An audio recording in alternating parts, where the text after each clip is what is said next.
पाक फौज के अंदर कड़े एहतसाबी अमल की मिसाल। Lieutenant general Faiz Hamid retired के खिलाफ कोर्ट मार्शल की कार्रवाई शुरू। ISPR के मुताबिक फैज हमीद को आर्मी एक्ट की खिलाफ वर्जी पर फौजी तहवील में ले लिया गया। टॉप सिटी स्कैंडल की तहकीकात शुरू। DG ISPR lieutenant general Ahmed Sharif का कहना है फौज में खुद एहतसाबी का कड़ा, शफाफ और खुदकार अमल है और ये अमल हर वक्त जारी रहता है।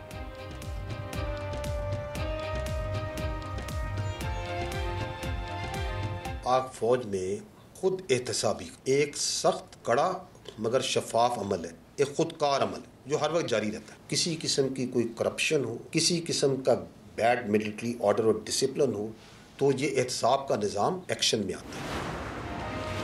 Lieutenant general Faiz Hamid retired के खिलाफ मुकदमे की तफसीलात। ISPR के मुताबिक सुप्रीम कोर्ट के अहकामात पर टॉप सिटी केस में तफसीली कोर्ट ऑफ इंक्वायरी की गई, जिसके नतीजे में पाकिस्तान आर्मी एक्ट की दफात के तहत मुनासिब तादीबी कार्रवाई शुरू हुई। फैज हमीद की रिटायरमेंट के बाद भी आर्मी एक्ट के खिलाफ वर्जी के मुतादिद वाकयात सामने आए।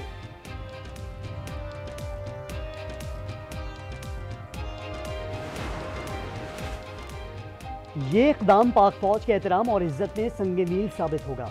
फैज हमीद के कोर्ट मार्शल पर आना सना का रद्दमल। कहा पाक फौज में एहतसाब का अमल बहुत मजबूत है, लग रहा है कि कुछ चीज़ें साबित हो चुकी हैं। जावेद लतीफ़ कहते हैं फैज हमीद मुल्क में इंतशार के मास्टर माइंड थे, वो बांग्लादेश तर्ज का इंतशार बर्पा करने की मनसूबाबंदी में शरीक थे।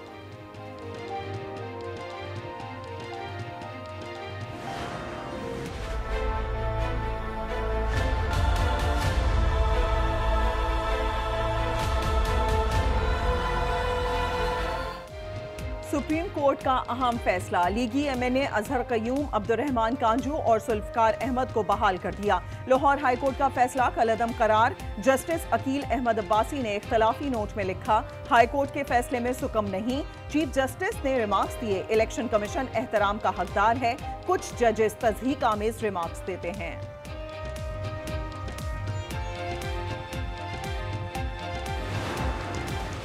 सुप्रीम कोर्ट का जो फैसला आया है उससे हमें बड़ी मायूसी हुई है, उससे इंसाफ का कत्ल हुआ है। हमारे 4 सीटें एक स्ट्रोक के साथ किसी और पार्टी को देने की कोशिश की गई है। PTI का सुप्रीम कोर्ट के फैसले पर नजर-ए-सानी दरखास्त दायर करने का ऐलान। बैरिस्टर गौहर कहते हैं PTI की सीटें अब गिनती की आड़ में छीनी जा रही हैं।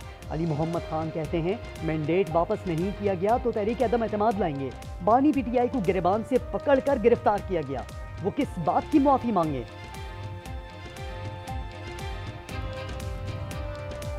साबिक वज़ीर आज़म को कॉलर से पकड़ के खींचना, क्या इस पे कोई माफी मांगेगा? क्या 25 करोड़ के लीडर की इज्जत नहीं होती? जो हुआ 9 मई को गलत था, रेंजर्स को नहीं भेजना था।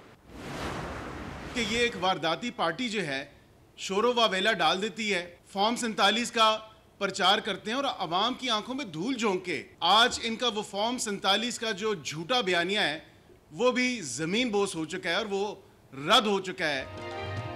सुप्रीम कोर्ट के फैसले से फॉर्म 47 का बयानिया जमी बोस हो गया। रहनुमा नून लीग बैरिस्टर अकील कहते हैं इलेक्शन कमीशन ने अपनी जिम्मेदारी एहसन तरीके से पूरी की। वोटों की दोबारा गिनती कानून के मुताबिक हुई थी।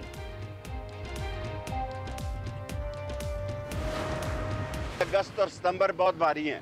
टेक्नोक्रेट गवर्नमेंट वजूद में आ सकती है। ये नालायक नाअहल हो चुके हैं। नवाज शरीफ कभी भी किसी को एक्सटेंशन नहीं देगा। 20 सितंबर तक टेक्नोक्रेट हुकूमत आ सकती है। इंटरव्यूज शुरू हो चुके, हुकूमत अपना सामान बांध रही है। शेख रशीद ने अगस्त और सितंबर को भारी करार दे दिया। कहते हैं 31 अगस्त का दिन बहुत अहम है। नवाज शरीफ किसी को एक्सटेंशन नहीं देंगे। वज़ीर आज़म शहबाज शरीफ ने वफाकी काबीना का इजलास कल तलब कर लिया। 10 निकाती एजेंडे पर गौर होगा। वज़ीर आज़म मुल्क की तरक्की में नौजवानों के किरदार के मोतरफ। कहते हैं नौजवानों को मौका मिला तो खुशहाली का सैलाब लाएंगे। तमाम अखराजात खत्म करके वसाइल नौजवानों पर निछावर करेंगे। मेरिट पर 10 लाख बच्चों को स्मार्टफोन्स देने और 14 अगस्त के बाद माशी प्लान देने का ऐलान।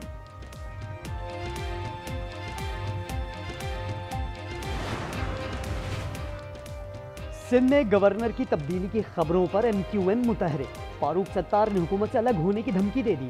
खालिद मकबूल सिद्दीकी की वज़ीर दाखिला मोहसिन नकवी से मुलाकात। इसहाक डार कहते हैं पीपल्स पार्टी से मुशावरत जारी है, गवर्नर की तब्दीली का फैसला चंद रोज में हो जाएगा।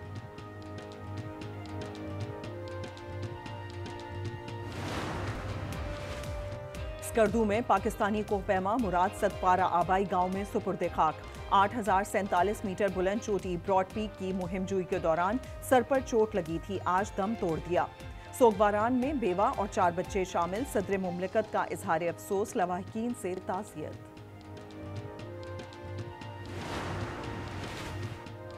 पेट्रोलियम मसनूआत की कीमतों में 12 रुपए फी लीटर तक कमी का इम्कान। पेट्रोल की कीमत में 9 रुपए, मिट्टी के तेल की कीमत में 12 रुपए फी लीटर कमी मुतवक्के।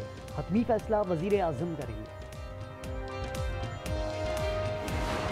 मेरा जो काम है ना वो पाकिस्तान का नाम रोशन करना है जैवलिन थ्रो में, तो अल्हम्दुलिल्लाह वो कर रहा हूँ। बस मेरे लिए दुआ करें कि अल्लाह ताला मुझे सेहत तंदुरुस्ती दे और मैं इसी तरह पूरी दुनिया में पाकिस्तान का नाम रोशन करता रहूँ। जब तक जिंदगी है पाकिस्तान का नाम रोशन करता रहूंगा। Olympic gold medalist Arshad Nadeem काज़म आज न्यूज़ से खुसूसी गुफ्तगू में कहा, मेहनत से सब कुछ मिल सकता है। मियाँ चुन्नू में रिहाइश गाह पर मुबारकबाद देने वालों का तांता, जश्न का समा। वजीर खेल सिंध मोहम्मद बख्श महर की जानिब से 35 लाख रुपए इनाम का ऐलान। और चांद मेरी जमीन, फूल मेरा वतन, मेरे खेतों की मट्टी में लाले यमन। जश्न आज़ादी में 2 रोज रह गए, मुल्क भर में जोश खरोश उरूज पर। हरसू सब्ज लारी परचमों की बहार, घरों गलियों और मोहल्लों की कौमी परचम से सजावट। गाड़ियों पर भी सब्ज हिलाली परचम लहरा दिए गए।